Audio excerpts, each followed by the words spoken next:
नमस्ते बालमित्रांनो, मी श्रुतेश दीपक पाटील। आज आपणास मान्य सुभाष कवडे सरांनी लिहिलेल्या हिरवी हिरवी झाडे या बालकविता संग्रहातील प्रस्तावना आपणासमोर सादर करणार आहे। ही प्रस्तावना नीलम माणगावे यांनी लिहिलेली आहे। भावसमृद्ध कवितांची हिरवाई। साने गुरुजींच्या धडपडणाऱ्या मुलांपैकी एक मूल म्हणजे सुभाष कवडे सर।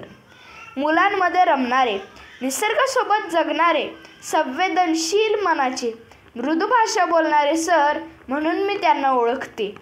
साने गुरुजींवर शेकडो व्याख्याने देऊन विद्यार्थ्यांचे भरणपोषण करण्याचा जणू त्यांनी वसाच घेतला आहे।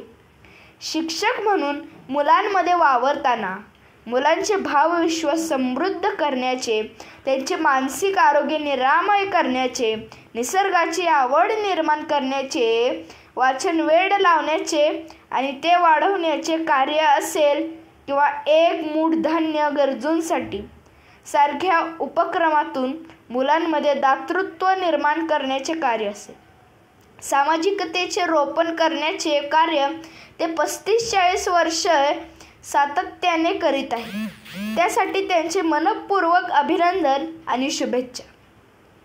गंमत गाणी आणि संस्काराची शिदोरी या मुलांसाठी लिहिलेल्या सुभाष कवडे यांच्या 2 पुस्तकांनंतर आता हिरवी हिरवी झाडे काव्यरूपाने आणली आहेत। त्याचे स्वागत करताना विशेष आनंद होतो आहे, कारण या बालकविता निसर्गाच्या हिरवाईने समृद्ध झालेल्या आहेत। पशु, पक्षी, प्राणी, झाडे, वेली, नदी, पाऊस, पाणी, सण, वार, गाव, शिवाराची संपन्नता इथे हिरवाई लपेटून आली आहे। इंद्रधनुचा शर्ट या पहिल्याच कवितेत इंद्रधनुष्याचे वस्त्रच ते पांघरीन म्हणतात। श्रावणात शोभत असे इंद्रधनु सप्तरंगी, श्रावणात शोभत असे इंद्रधनु सप्तरंगी, त्याचे वस्त्र किती छान पांघरीन मी अंगावरी। इंद्रधनुष्याचे वस्त्र पांघरण्याची कल्पना करणारे कवी सप्तरंगी उबदार वस्त्र पांघरून झोपा काढण्याचे सुचवत नाहीत, तर आनंदी राहावे या कवितेत म्हणतात।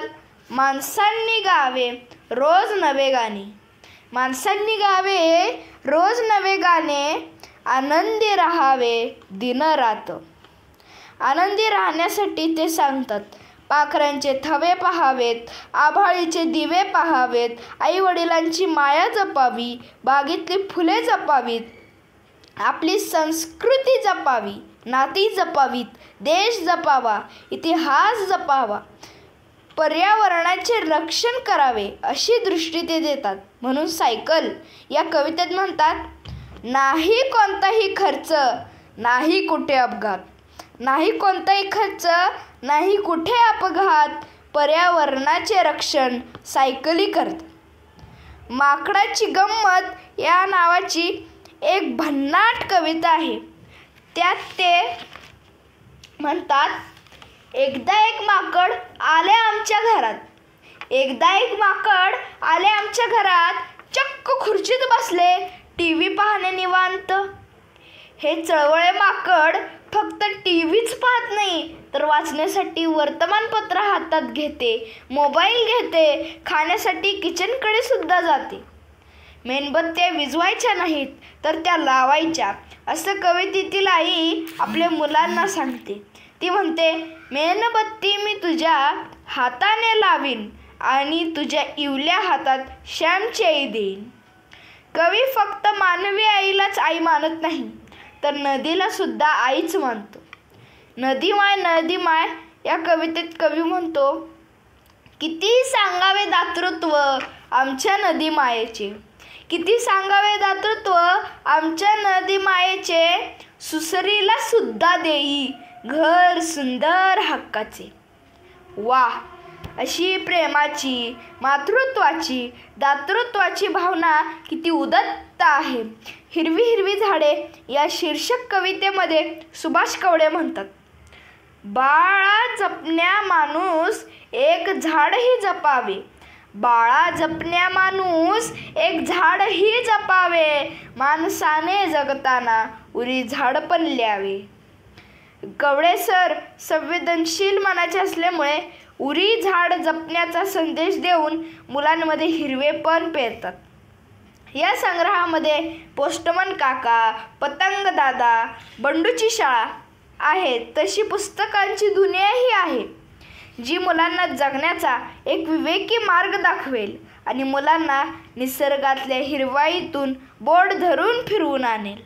एवढे निश्चित. साहित्याचा फारसा अभ्यास नसणाऱ्या मला प्रस्तावना लिहिण्यायोग्य समजून प्रस्तावना लिहिण्याची संधी दिली त्यासाठी मनःपूर्वक धन्यवाद आणि पुढील लेखनासाठी खूप साऱ्या शुभेच्छा. लेखक नीलम मानगावे, जयसिंगपूर. धन्यवाद.